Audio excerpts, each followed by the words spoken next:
Thank you, guys.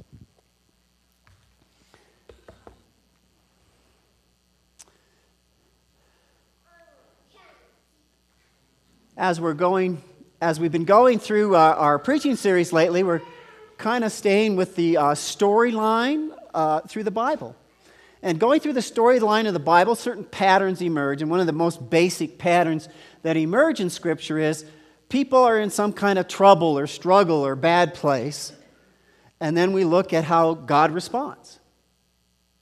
And you see that over and over. Of course, Adam and Eve brought it on themselves by eating of the apple, or the fruit. It doesn't say apple, I know, okay. For the fruit of the tree. Anyway, Abraham and Sarah, they struggled with drought. They struggled with not being able to have kids. God's people, Israel, when they go to Egypt, it turns from a place that welcomes them to enslaving them. Bad place.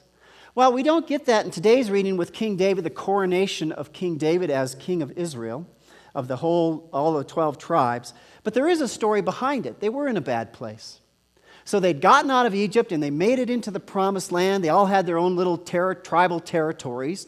And they really were loosely affiliated. In fact, they didn't always get along. And the problem with that formula was they were weak. And a more united nation, like especially the Philistines, had the upper hand, both militarily, economically. And so they were always underneath the Philistines. And so they cried out for God, send us a king. Give us a king, O God, to help them do this. And God says, okay, well, that comes with some positives and negatives. Kings are known to be kind of dictatorial and tyrants and demand taxes and all that kind of stuff. Just know what you're getting into here. And they said, nope, we want that. We need this. Give us a king. So God does. First one, Saul, doesn't work out too well. But this next guy, of course, King David, is a big deal. He comes in, he's already got his military credentials going for him, had led them in victories, and he's going to lead them in a whole lot more victories against the Philistines. He's a warrior king. And he knows how to put it together and bring people together. He's the guy that makes this a nation. I kind of think of him a bit like their George Washington. Back in the day, we had 13 colonies that weren't pulling together, that were even at odds with each other a bunch. And we had an enemy, we said, we're the British.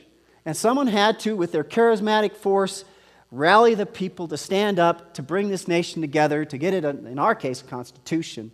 Of course, in David's case, it was a divine monarchy. It was, I'm going to lead you in serving the Lord and the Lord alone. And that's what David does. He brings them together, and he does this. And with those kind of examples, we have often looked to power. Looked to those top people to bring change into the world. It just comes with it because sometimes they actually get this thing done, and we keep having these hopes. We get enamored of what's happening at the top to see, oh yeah, we need something there. We need something to go on there. It was certainly the case in Jesus' day. Again, God's people, the Jews at that time, weren't all getting along. They weren't pulled together, and the Romans had their military there, extracting taxes. It brought their paganism there. God, deliver us. Bring another King David in. I think we see that today in our own lives.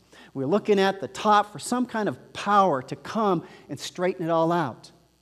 So if your sports team isn't doing well, Broncos, right? Broncos. What do you need? New leadership. We need a new coach, a new quarterback, something. Save the Broncos.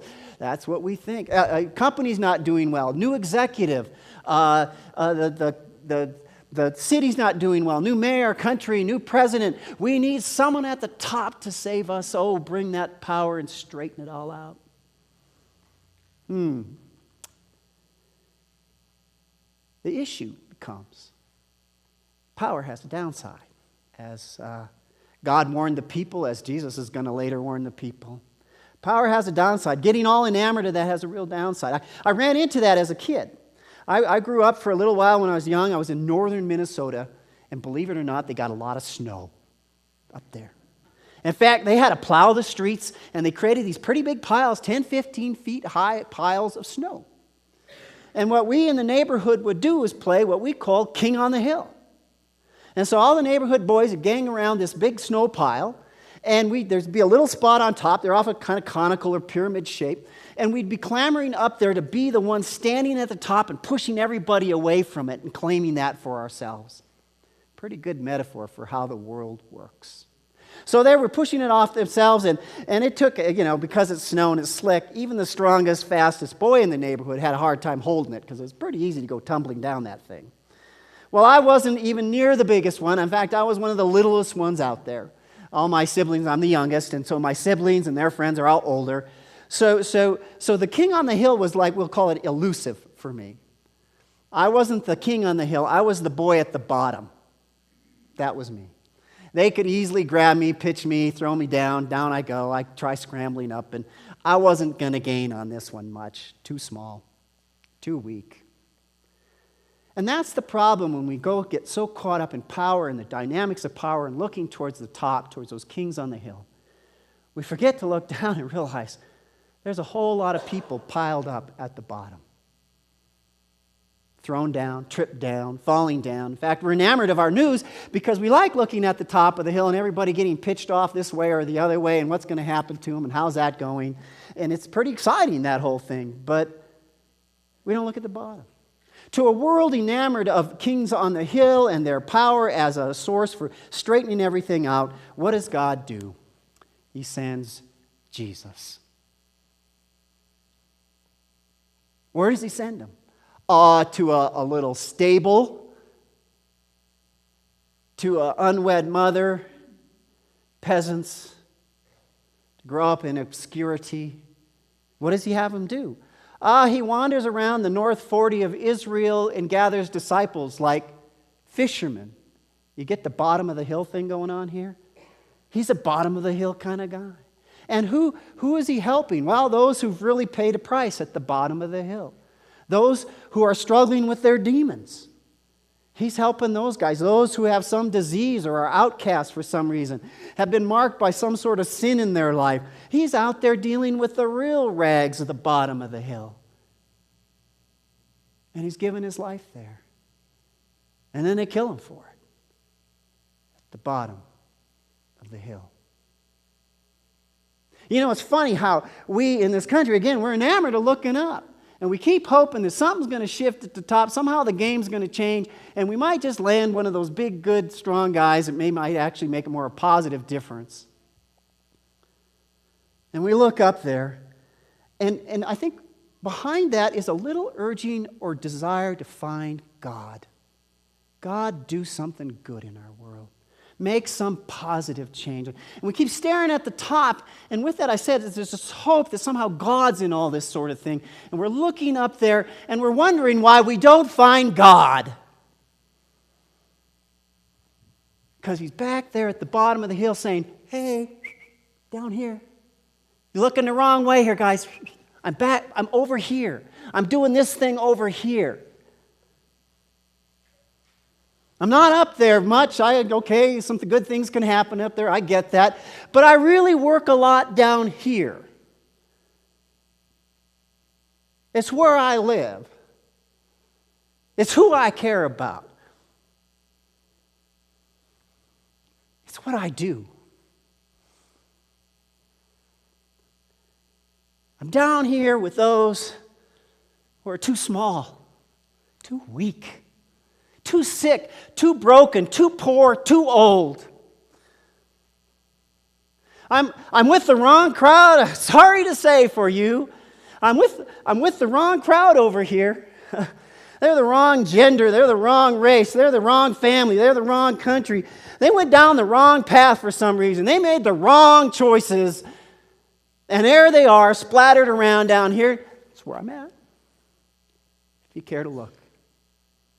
Or be a part of it, in fact. You've seen what Jesus said. He said, yeah, you know how the Gentiles, the nations work. It's another word for nations. All those other nations work. That the top ones lord it over them. The greatest among them, they're just tyrants. Not so among you. You want to be great? Be a servant. Come on down the hill. Join me. You know, we're all people probably here who have made our way up the hill somewhat, haven't we? Got a little perch.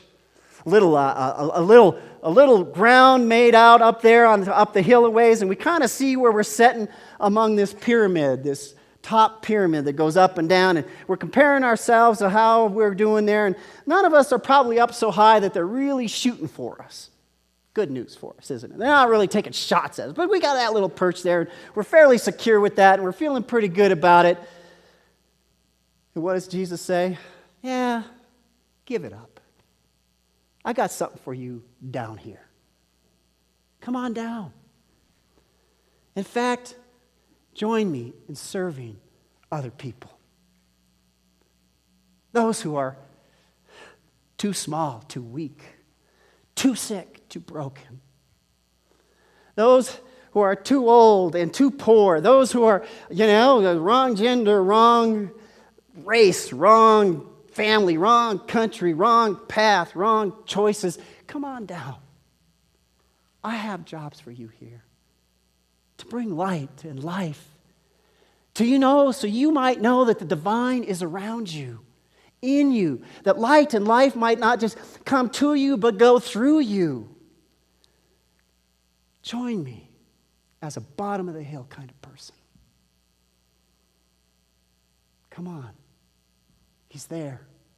He's calling you.